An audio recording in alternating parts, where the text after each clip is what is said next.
橙色羽之上的白色三角是爷爷的同款花纹，金色的头发和橙色的跳染是被雷电选中雷击后的象征。日轮刀身上闪电的花纹代表着雷之呼吸继承人的身份。即便平时吊儿郎当、贪生怕死又处处偷懒，但那不过是行于世间为了生活所镀上的保护色。倘若真的遇上了恶鬼，禰豆子ちゃんは俺が守る。预定价370，结果没忍住吃了线。无限城的热度不减，善意的现货价也飙到了450左右。今天来给大家开箱介绍的就是这一块 SHF 最新鬼灭之刃线我妻善意。作为戏份最多的三小只的一员，几乎只需要炭治郎的素体简单套一下，结果硬是放到了今天才出，这我是真的没有想到。而且善意的人气是很顶的，当年鬼灭的动画，善意的剪辑几乎造成了破圈级别的影响力。然而总感觉戴哥对善意不太重视啊。因为这次的玩具里竟然还多塞了一个炭治郎的面雕，这也是这个系列的第一次吧？不是，善意作为作品里的搞笑担当，善意的表情之丰富，最后却给的是个惊恐脸。有时候真的很佩服戴哥的脑回路啊！当然了，也有种可能是戴哥怕把善意的搞怪脸给做的崩上加崩，那这个等聊到面雕的部分再细说吧。手型方面，首先给了一对五指摊开手，一对放松开掌手，一对空心握持手以及一对握拳手。种类不算多，但是基本够用，不过细节啥的就比较肉了。另外其实还单独给了一个左手扶刀鞘的手型，但是非常可惜的是，由于这次的刀柄依然采用了一贯的假刀鞘设计，所以没有办法像动画一样展示这个居合的出鞘动作。不过这次的刀鞘和日轮刀我是很喜欢的，尤其是这个雷电花纹做的真的是很帅。虽然还原不了帅气的拔刀，但雷之呼吸的定格其实是非常好拍的，毕竟只需要运镜就好了。雷の呼吸一の型霹靂一閃。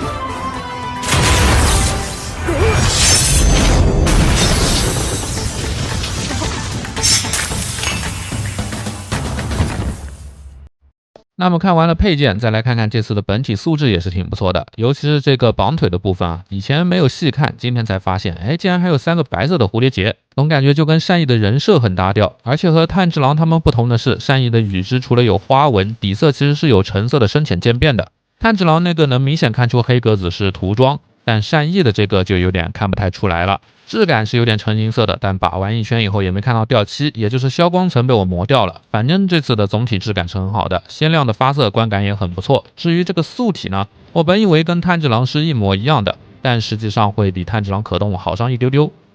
肩部前伸20度多一点，向后则不到20度。手臂的360度平转没有问题，平台甚至能达到180度。虚肘由于造型只有120度，大臂根部可以360度旋转，小臂袖口位置也可以旋转，袖子内部的手部为球冠连接。下摆分为3段，每一段都能独立的抬起，也能做独立的转动。前倾接近45度，后仰也能达到30度左右，侧摆也能有30度左右。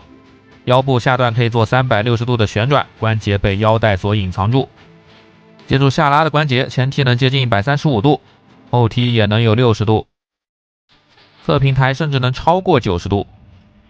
大腿根部平转也是没有落下的。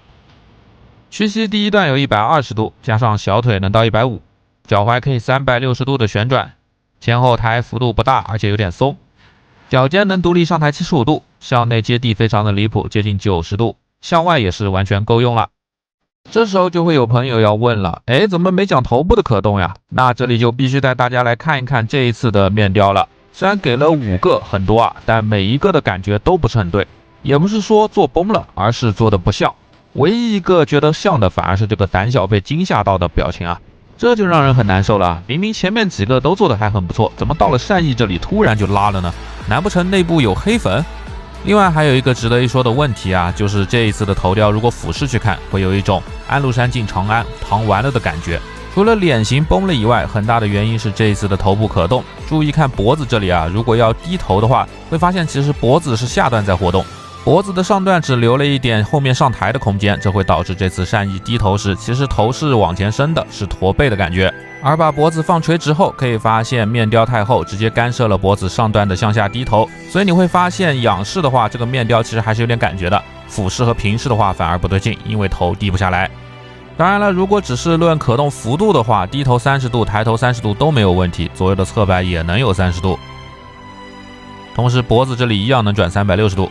好的，那么整个内容物看下来呢，各位觉得如何呀？我是觉得这次的善意只能用毁誉参半来形容，最关键的面雕部分崩了，给的几个替换脸也没选好。